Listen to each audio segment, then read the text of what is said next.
হলুদ সিলেট জেলা ধারাভাষ্য সংস্থার পক্ষ থেকে এক রাজপ্রীতি এবং শুভেচ্ছা জানাচ্ছি। মাঠ থেকে মাঠের প্রেমে পড়ে গেলাম। কেন বলছি, বৃহত্তর সিলেটে ঘুরে বেড়াই কোন জায়গায় ভালো মাঠ আছে, তবে আপনাদের মাঠ আছে, খেলার আয়োজনটা কম শুনে কষ্ট পেলাম। আপনারা নাকি মিনিবারটা বেশি খেলেন।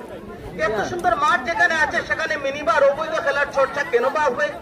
এই অঞ্চলে যে পরিমাণ লন্ডনীর খবর আছে, তারা একজনই চাইলে একটা, দুইটা, তিনটা মোটরসাইকেল দেওয়ার ক্ষমতা রাখেন।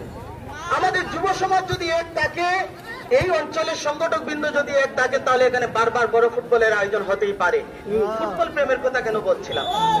সিলেট শহরে যান, কোথাও ভালো মাঠ পাবেন না আপনি, অথচ সিলেটি প্লেয়াররা মাঠ মাঠ করে চিৎকার দেয়। আপনাদের মাঠ আছে, আপনারা সেটা লালন করছেন না। কেন বলছি, মাঠ আছে, মাঠ ব্যবহার করছেন না।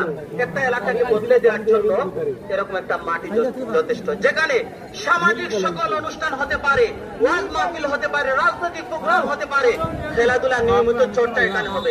আমার যুব সমাজে, কোথাও যুব সমাজে তরুণদের মধ্যে সংঘাত আছে কিনা, তারা কি মিলেমিশে বড় হচ্ছে নাকি তাদের মধ্যে বিভেদ তৈরি হচ্ছে, মুরব্বীরা এটা যাচাই করবেন কিভাবে? যাচাইয়ের মাধ্যম হচ্ছে খেলাধুলার আয়োজন।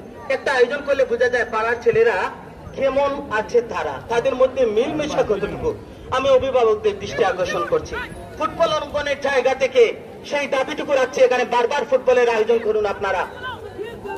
একটা মোটরসাইকেলের টুর্নামেন্ট এখানে হোক, সেটা প্রত্যাশা করি। আপনারা সংগঠিত হয়ে লন্ডনীদেরকে খবর দিলেই তারা পুরস্কার দিয়ে দিবেন। পুরস্কারের কোথাও গাড়তে হয় না। আর আপনাদের অঞ্চলে প্রচুর ধনবান ব্যক্তি রয়েছে, প্রচুর ফুটবল সংগঠক রয়েছেন, আদিলের মতো ফুটবলাররা বেরিয়ে এসেছে, তারা লড়াই করে। এটা আপনাদেরই অঞ্চল। এবারে ফিরছি, নূর, অনেক অনেক ধন্যবাদ। তুমি কথা বলছিলে এবং অনলাইনে আব্দুল হোসেন ফজর আলী ভাই বলছিলেন যে ভাই একটু কথা বলবেন, অনলাইনটা ঠিক আছে কিন্তু মাঠে একটু দর্শকদেরকে একটু কথা শোনাবেন। সেই জায়গা থেকে মাইক্রোফোনটা হাতে নিলাম।